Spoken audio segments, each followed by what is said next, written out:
भोपाल पहुंचे अरविंद केजरीवाल मंच पर बड़े जोश में नजर आए। जोश में भाषण भी उनका दिखा, भाषण में बातें भी बड़ी उन्होंने करी, लेकिन इस पूरे भाषण में एक चीज जो निकलकर सामने आई वो ये कि केजरीवाल की निगाह किस पद पर है। जी हां, वो इसलिए मैं कह रहा हूं कि आप कहेंगे दिल्ली के मुख्यमंत्री हैं अरविंद केजरीवाल।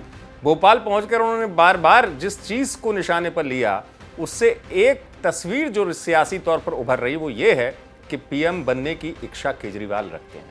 ऐसा इसलिए मैं कह रहा हूं कि पीएम को लेकर उन्होंने कई बार निशाना साधा। पढ़े लिखे प्रधानमंत्री होंगे, उनको अर्थशास्त्र की जानकारी होगी, विज्ञान की जानकारी होगी, टेक्नोलॉजी की जानकारी होगी, साइंस की जानकारी होगी। कम पढ़े लिखे प्रधानमंत्री होंगे, कोई भी बेवकूफ बना के चला जाएगा। कोई आगे बोलेगा प्रधानमंत्री जी नोटबंदी कर दो, आतंकवाद खत्म हो जाएगा। हुआ आतंकवाद खत्म? लाइनों में लगा दिया, पूरे देश में धंधे बंद हो गए, चौपट हो गया पूरा देश। इतनी बेरोजगारी हो गई, लोगों के धंधे बंद हो गए, लाइनों में लोग मर गए। ना भ्रष्टाचार खत्म हुआ, ना आतंकवाद खत्म हुआ। पीएम को लेकर उन्होंने कई बड़ी बातें कही। उन्होंने कहा कि पीएम जो हैं वो इस तरीके से निर्णय लेते हैं कि देश के लोगों को नुकसान होता है, पढ़े लिखे नहीं हैं। नोटबंदी से लेकर उन्होंने लॉकडाउन पीरियड, तमाम चीज़ों पर पीएम मोदी को घेरा। अब इन दिनों हो ये रहा है कि आम आदमी पार्टी जब से राष्ट्रीय पार्टी का दर्जा हासिल कर चुकी है, लगातार ये सवाल उठ रहा है कि अगर देश की राजनीति में तीसरा विकल्प होगा तो तीसरा जो मोर्चे की बात आती है तो वो तीसरे मोर्चे के तौर पे क्या केजरीवाल को नेता माना जाएगा? जो विपक्ष का एक संयुक्त मोर्चे की बात अगर मैं करूं तीसरे विकल्प से ज़्यादा तो ज़्यादा बेहतर होगा।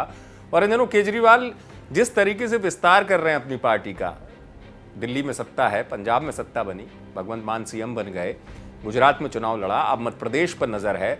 तमाम राज्यों में जिस तरीके से पार्टी का विस्तार हो रहा है और खासतौर से भोपाल में बार बार उनके भाषण के निशाने पर पीएम ही थे, तो पीएम पर लगातार भाषणों के जरिए हमला करना। और दूसरा, सियासत में कहते हैं एक छवि होता है कि आपकी छवि, आपके व्यक्तित्व को किस कद के लिए, किस पद के लिए देखा जा रहा है। तो क्या केजरीवाल अपनी छवि का जो प्रस्तुतिकरण है वो पीएम पद के लिए दे रहे हैं? ये सवाल इसलिए भी उठने लगा कि लगातार इन दिनों कहीं भी जा रहे हैं सीधे पीएम उनके निशाने पर रहते हैं और भाषणों में भी लगातार वो पीएम की कार्यशैली पर सवाल उठाते हैं। जैसा मैंने कहा कि आम आदमी पार्टी का विस्तार हो रहा है, तमाम राज्यों में आम आदमी पार्टी जा रही है। और अगर संयुक्त मोर्चा की बात करें विपक्ष में, तो क्या कांग्रेस इस स्थिति में है कि 2024 में अपने दम पर सरकार बना लेगी?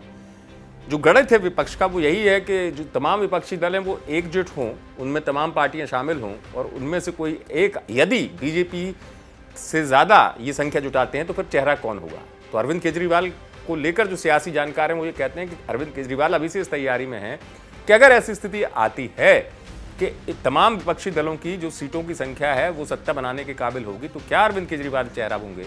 ये चर्चा का विषय है और यही वजह है कि कहा जा रहा है कि सीएम अरविंद केजरीवाल की नज़र पीएम पद पर है। आप देखते रहें एमपी तक।